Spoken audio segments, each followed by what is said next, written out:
Bismillahirrahmanirrahim. Assalamualaikum warahmatullahi wabarakatuh. Baik, terima kasih ya. Hari ini kita akan melanjutkan materi terkait konsep terapi bermain ya. Ini adalah kelanjutan dari materi hospitalisasi dan automatic care. Nah, terapi bermain ini adalah salah satu tindakan yang bisa kita lakukan untuk mengurangi efek hospitalisasi dan menjalankan prinsip automatic care ya. PPT ini atas kolaborasi saya, Farul sama Hasifah ya. Nah, terapi bermain ini adalah kegiatan bermain ya, kegiatan bermain yang bisa dilakukan oleh anak-anak, anak-anak bersama temannya, anak-anak bersama keluarganya ya, sehingga mereka bisa memaksimalkan perkembangan pada saat mereka melakukan terapi bermain tersebut ya. Nah, tujuan terapi bermain ini adalah untuk menciptakan suasana aman bagi anak-anak untuk mengekspresikan diri mereka, memahami bagaimana sesuatu dapat terjadi, mempelajari aturan sosial dan mengatasi masalah mereka, serta memberikan kesempatan bagi anak-anak untuk berekspresi dan mencoba sesuatu yang baru. Adapun tujuan bermain di rumah sakit adalah agar dapat melanjutkan fase tumbuh kembang secara optimal dan mengembangkan kreativitas anak sehingga anak dapat beradaptasi lebih efektif terhadap stresnya gitu ya, sehingga anak bisa kita sebagai perawat itu bisa mengurangi efek hospitalisasi pada anak, serta kita menjalankan automatic care tadi dengan caranya adalah melakukan terapi bermain gitu ya. Nah, ini adalah fungsi bermain ya, untuk merangsang perkembangan sensorik dan motorik ya. Aktivitas sensorik dan motorik merupakan komponen terbesar yang digunakan anak dalam bermain aktif, sangat penting untuk perkembangan fungsi ototnya. Nanti kalau di rumah sakit ini disesuaikan ya. Permainan ini bisa dilakukan atau tidak gitu. Ini perkembangan intelektual, pada saat bermain anak bisa melakukan membedakan eksploitasi dan manipulasi terhadap segala sesuatu yang ada di lingkungan sekitarnya. Terutama anak-anak mengenal warna, bentuk, ukuran, tekstur dan membedakan objeknya ya. Terus merangsang perkembangan sosialnya, misalkan anak mulai belajar berinteraksi dengan lingkungan melalui kegiatan-kegiatan berbani, anak akan belajar memberi dan menerima gitu ya. Ini perkembangan kreativitasnya, mereka bisa berkreasi yang menciptakan sesuatu yang baru dalam bentuk objek yang baru dan lain sebagainya. Misalkan gini, kita kasih nih, ini adalah entah itu pasir atau sekarang kebanyakan pasir-pasir sintetis dan lain sebagainya yang bisa dilakukan, atau mainan puzzle dan lain sebagainya. Nah, terserah mereka ini mau dibentuk apa gitu ya. Tidak harus kita arahkan juga, ayo kita semuanya bentuk ini, kita biarkan saja mereka mau membentuk apa, entah ada yang bikin gunung, kue dan lain sebagainya gitu ya. Sehingga mereka bisa mengembangkan kreativitas mereka. Dan mereka mampu berkreasi. Terus merangsang perkembangan kesadaran diri. Melalui bermain, anak akan mengembangkan kemampuannya dalam mengatur tingkah laku gitu ya. Jadi mereka akan tahu, oh saya harus A, saya harus B dan lain sebagainya. Apabila teman saya meminta, saya harus memberi gitu. Kalau misalkan teman saya tidak mau meminjamkan mainannya, berarti saya tidak boleh memaksa gitu, atau saya menangis dan lain sebagainya. Jadi mereka sudah mulai belajar untuk itu. Perkembangan moral, anak mempelajari nilai dasar dan salah dari lingkungannya gitu ya, terutama dari orang tua dan guru. Dengan melakukan aktivitas bermain, anak akan mendapatkan kesempatan untuk menerapkan nilai-nilai tersebut sehingga dapat diterima di lingkungannya. Jadi yang saya bilang tadi, anak sudah mulai belajar kalau misalkan mainannya, kalau temannya mau minjem mainannya, dia harus memberikan dengan caranya bagaimana. Kalaupun dia tertarik dengan mainan temannya, dia juga harus meminjam, ngomongnya seperti apa, bicaranya seperti apa, izinnya seperti apa. Nah, dia belajar dari hanya dengan permainan anak banyak belajar atau merangsang setiap perkembangan anak tersebut. Nah, bermain sebagai terapi. Bermain sebagai terapi adalah terapi bermain yang dilakukan di rumah sakit, yang tujuannya tadi adalah untuk mengurangi dampak hospitalisasi dan menjalankan prinsip automatic care tadi ya.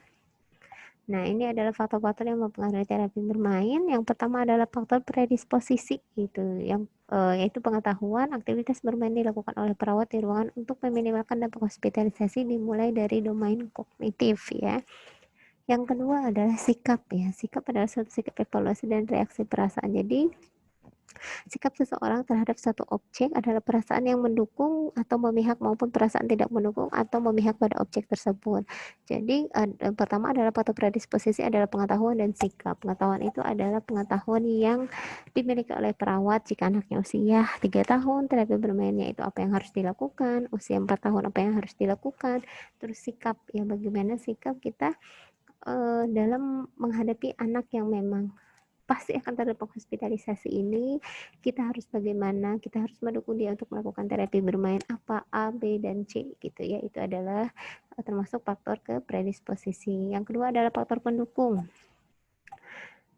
Faktor pendukungnya adalah misalkan lingkungan, selingkungan, keluarga, dan lain sebagainya. Itu yang memang mendukung dalam satu ruangan tersebut memang ada fasilitas untuk bermain. Ada fasilitas untuk bermain, termasuk ada alat permainan, tempat bermain, sehingga anak mampu untuk bersosialisasi, sehingga anak mampu melakukan permainan di situ. Faktor pendorong adalah merupakan akibat dari tindakan yang dilakukan seseorang atau kelompok untuk menerima umpan balik yang positif atau negatif yang meliputi sosial ya. Ini adalah orang tua dan anak tersebut mampu mengikuti permainan itu atau tidak, mau atau tidak gitu. Misalkan anaknya belum mau tapi orang tuanya sangat mendukung nih pada saat itu, mungkin karena anaknya bisa jadi dari status sosial dan lain sebagainya yang lemah gitu ya, sehingga kita dorong, kita kasih semangat dan lain sebagainya sehingga bisa mengikuti terapi bermain tersebut. Yang umpan baliknya adalah ada yang positif ada yang negatif gitu ya. Tapi rata-rata kalau yang di rumah sakit untuk terapi bermain, bermain adalah untuk terapi, rata-rata memang setiap permainan sebenarnya itu pasti ada positif dan negatifnya ya. Positifnya adalah sosial mereka pasti akan tinggi di situ ya. Ini adalah klasifikasi ya. Ini adalah klasifikasi bermain berdasarkan permainan ya, sosial afektif life, bermain afektif sosial, bermain untuk senang-senang, bermain untuk keterampilan, games ya. Rata-rata yang paling suka adalah bermain games ya. Games, apalagi sekarang gamesnya itu di handphone ya. Permainan hanya memperhatikan saja atau permainan simbolik atau pura-pura. Ini adalah klasifikasi dari bermain. Nah, ini berdasarkan permainan, yang kedua adalah berdasarkan kelompok usia. Nah, ini bisa kita gunakan ya. Terapi bermain apa yang bisa kita gunakan? Misalkan anak usia 0 sampai 1 tahun. Terapi bermain apa yang bisa kita gunakan? Bermain rinci, mengamati mainan, meraih mainan, bermain bunyi-bunyian gitu ya. Ini untuk anak 1 sampai 3 tahun.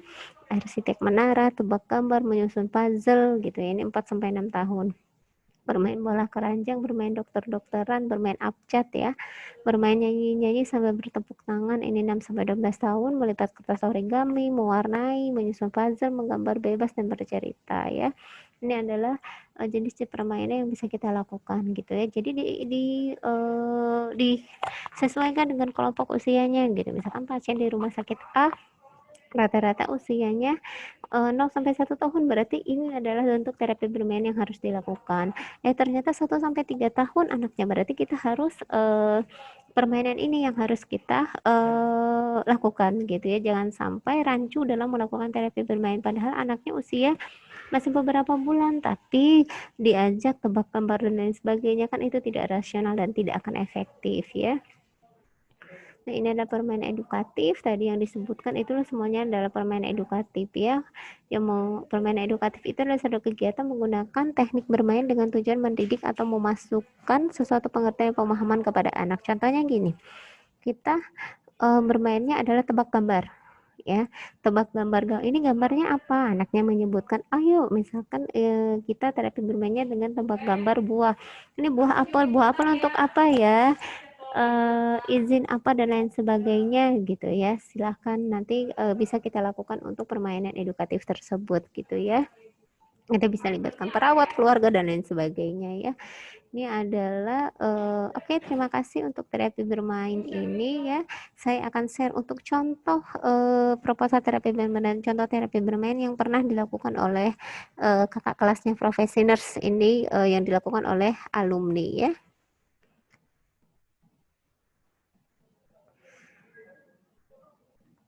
Nah, oke, ini adalah jika kalian nanti akan praktik di rumah sakit dan lain sebagainya, apalagi pada saat stase profesional, ya stase anak, kalian wajib melakukan terapi bermain. Nah, ini adalah bentuk terapi bermain ya yang dilakukan oleh kakak kelasnya ya.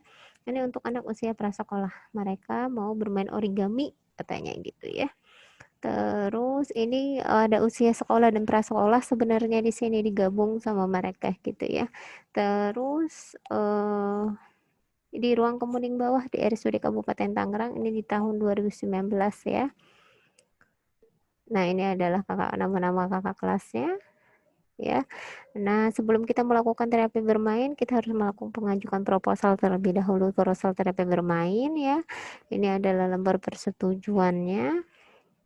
Nah, nanti ada pembimbing lahan, pembimbing akademik ya. Setelah itu ada lembar pengesahan yang ditandatangan saya, pembimbing akademik dan kaprodi keperawatan. Nah, ini adalah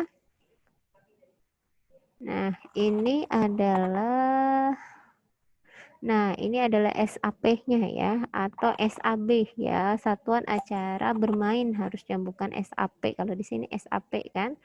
Nah, harusnya SAB ya. Ini waktunya kapan, tempatnya kapan, topiknya apa, nanti latar belakang kenapa kalian melakukan terapi bermain ini silahkan dipaparkan di sini juga ya. Ini adalah tujuannya, tujuan umum dan tujuan khusus gitu ya. Sesi yang digunakan seperti apa, pesertanya siapa saja, metode dan medianya seperti apa gitu ya. Terus ini adalah panitia dan kapan tindakannya dilakukan gitu ya.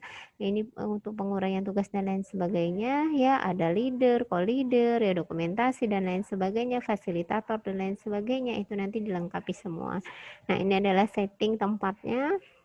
Tuh, ya, ini adalah setting waktunya. Jadi pada saat kalian sebelum melakukan terapi bermain, kalian juga harus tahu ya setting waktunya seperti apa, jam berapa, berapa menit dan lain sebagainya, itu harus sesuai ya.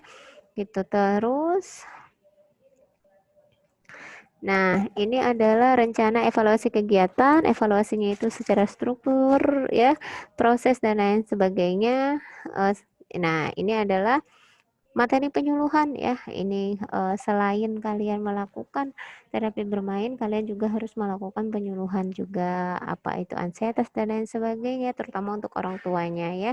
Ini adalah pembahasan. Ini adalah hasil kuesioner. Kalian juga pada saat melakukan terapi bermain itu harus ada kuesioner ya.